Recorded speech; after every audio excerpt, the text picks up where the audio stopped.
ये कहानी सिर्फ प्रचारकों के लिए नहीं है, कोई पास्टर, कोई इवेंजलिस्ट, कोई बिशप के लिए नहीं है, कोई प्रोफेट के लिए नहीं है।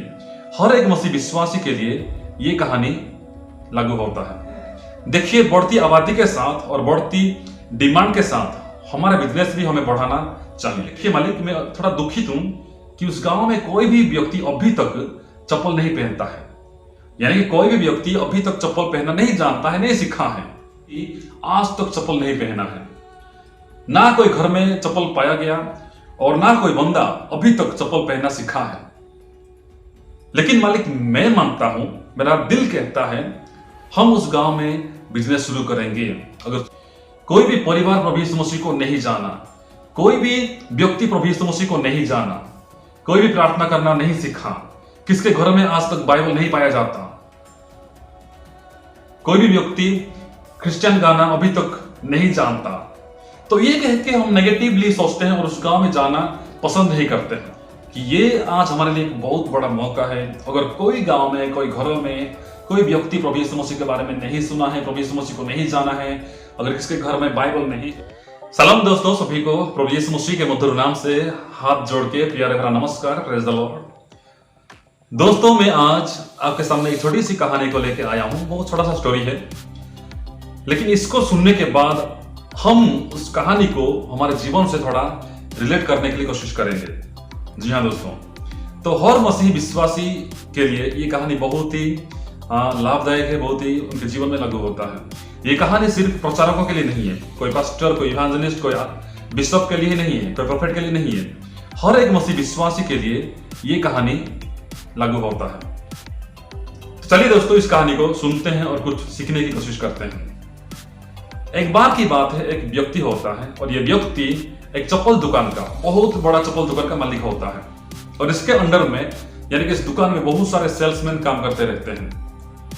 तो बहुत सालों के बाद ये मालिक सोचता है कि अगर ऐसा ही चलता रहेगा बिजनेस तो कुछ फायदा नहीं है, हमें इसको बढ़ाना है। क्योंकि एक ही दुकान था, तो वो सबको बुलाता है और कहता है, जितने सेल्समैन होते हैं सबको कहता है, देखिए, बढ़ती आबादी के साथ और बढ़ती डिमांड के साथ हमारा बिजनेस भी हमें बढ़ाना चाहिए। तो हम क्या करेंगे कि किसी एक गांव में जाएंगे और देखेंगे कि उस गांव के लोग चप्पल पहनते हैं कि नहीं पहनते हैं। उस गांव में अगर हम बिजनेस शुरू करेंगे तो कैसा चलेगा। तो सब लोग कहते हैं, ये तो अच्छी बात है, बहुत बढ़िया आइडिया है। तो मालिक दो जन को चुनते हैं और कहते हैं कि आपको इस गांव में जाना है और देख के आना है और आपका राय बताना है कि हम उस गांव में चप्पल का बिजनेस शुरू कर सकते हैं कि नहीं, चप्पल का दुकान हम खोल सकते हैं कि नहीं। तो अगले दिन क्या करते हैं, मालिक उनको भेजते हैं कि तुम जाओ और देख के आओ और तुम्हारा राय क्या है मुझे बताओ। तो दोस्तों, ये दोनों बंदे जाते हैं उस गांव में, पूरा गांव घूम के आते हैं, पूरा गांव को देख के आते हैं। शाम को फिर मालिक सबको बुलाते हैं और सबके सामने इनका राय पूछते हैं, ठीक है, तुम बताओ तुम्हारा राय क्या है उस गांव के बारे में, क्या हम उस गांव में अपना बिजनेस शुरू कर सकते हैं कि नहीं। तो दोस्तों, दोनों बंदा का जो बातें हैं, जो पॉइंट ऑफ व्यू है, जो राय है, उसको हमें सुनना है और समझने की कोशिश करना है। ठीक है, तो पहला बंदा कहता है, देखिए मालिक, हमने पूरे गांव को घूम के आए, पूरा देखा। तो बंदा कहता है, देखिए मालिक, मैं थोड़ा दुखित हूं कि उस गांव में कोई भी व्यक्ति अभी तक चप्पल नहीं पहनता है। यानी कि कोई भी व्यक्ति अभी तक चप्पल पहनना नहीं जानता है, नहीं सीखा है। हमने हर एक घर में गया, किसी के घर में हमने चप्पल नहीं देखा, ना कि कोई व्यक्ति के पास चप्पल था। यानी कि कोई भी व्यक्ति चप्पल पहनना नहीं जानता। इसका मतलब साफ है, अगर हम उस गांव में चप्पल का बिजनेस शुरू करेंगे तो कोई भी नहीं पहनेंगे, क्योंकि उनको पता ही नहीं चप्पल क्या होता है। तो इससे बेहतर होगा कि हम उस गांव में बिजनेस शुरू ही ना करें, हम उस गांव में चप्पल का दुकान ना ही खुले, यह बेहतर होगा। मैं ये मानता हूं, मेरा मानना यही है। तो मालिक दूसरे बंदे को पूछते हैं, ठीक है, तुम्हारा राय क्या है, तुम बताओ। दोस्तों, ये बंदा कहता है, देखिए मालिक, हमने उस गांव को पूरा घूम के आया, पूरा देख के आया। मैं मानता हूं और मैं जानता हूं उस गांव के कोई भी व्यक्ति आज तक चप्पल नहीं पहना है। ना कोई घर में चप्पल पाया गया और ना कोई बंदा अभी तक चप्पल पहनना सीखा है। लेकिन मालिक, मैं मानता हूं, मेरा दिल कहता है, हम उस गांव में बिजनेस शुरू करेंगे। अगर शुरू करेंगे तो हमारा बिजनेस अच्छे से चलेगा, क्योंकि वे लोग चप्पल पहनना नहीं जानते हैं। तो हमें उनको चप्पल के महत्व के बारे में बताना पड़ेगा, चप्पल क्यों पहनते हैं, पहनने से क्या फायदा है उसको हमें बताना पड़ेगा।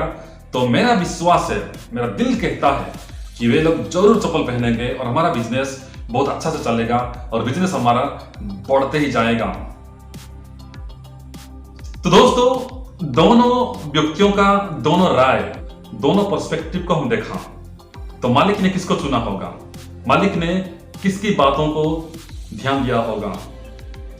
मालिक को बिजनेस बढ़ाना है, जैसे भी बिजनेस आगे बढ़ाना है, और मालिक को अच्छा लगा ये दूसरे बंदे का पॉइंट ऑफ व्यू, क्योंकि ये कहा कि मैं मानता हूं उस गांव के लोग चप्पल नहीं पहनते, अभी तक चप्पल के बारे में नहीं जानते हैं, लेकिन मेरा विश्वास है कि वे लोग चप्पल पहनेंगे अगर हम उनको चप्पल के बारे में बताएंगे और चप्पल का जो महत्व है उसके बारे में बताएंगे, तो वे लोग जरूर और जरूर पहनेंगे और हमारा बिजनेस कभी भी नुकसान नहीं होगा, हमारा बिजनेस बढ़ते ही जाएगा, बढ़ते ही जाएगा।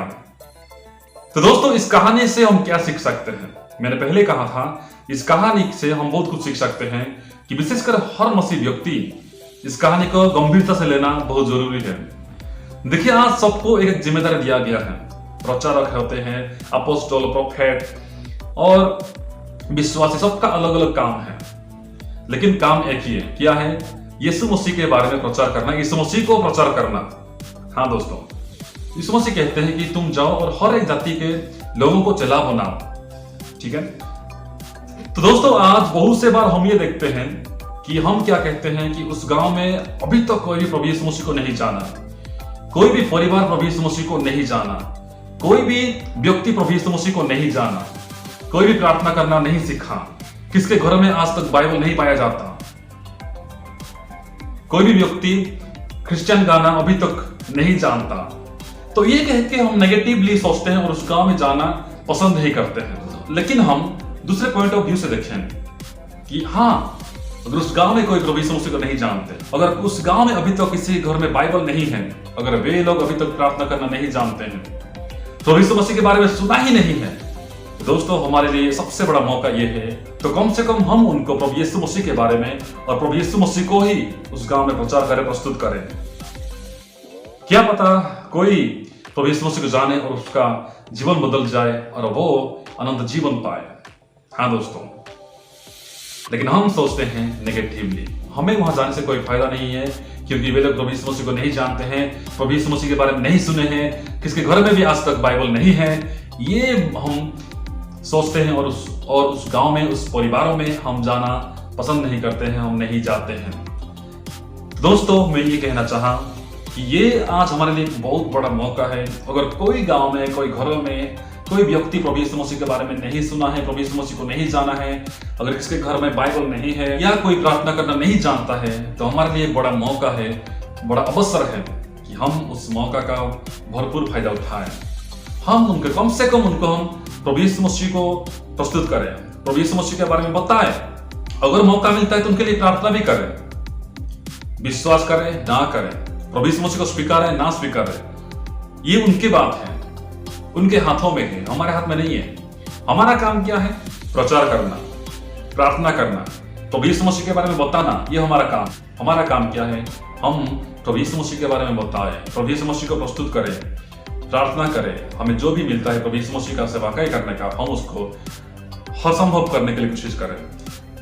दोस्तों, हम ये सोचें, हमारा जो जिम्मेदारी है, क्या हम उसको निभाते हैं, क्या हम उसको निभाने के लिए कोशिश कर पाते हैं, हमें सोचने की जरूरत है। तो दोस्तों, अगर आपको इस कहानी से कुछ भी वैल्यू मिला हो, कुछ भी आपको सीखने के लिए मिला हो, तो आप भी इस कहानी को शेयर कीजिए और किसी को बताइए, ताकि कोई आपके द्वारा अगर जानता है, पहचानते प्रभु यीशु मसीह को, तो इससे बड़ा तोहफा आपके लिए कुछ भी नहीं होगा।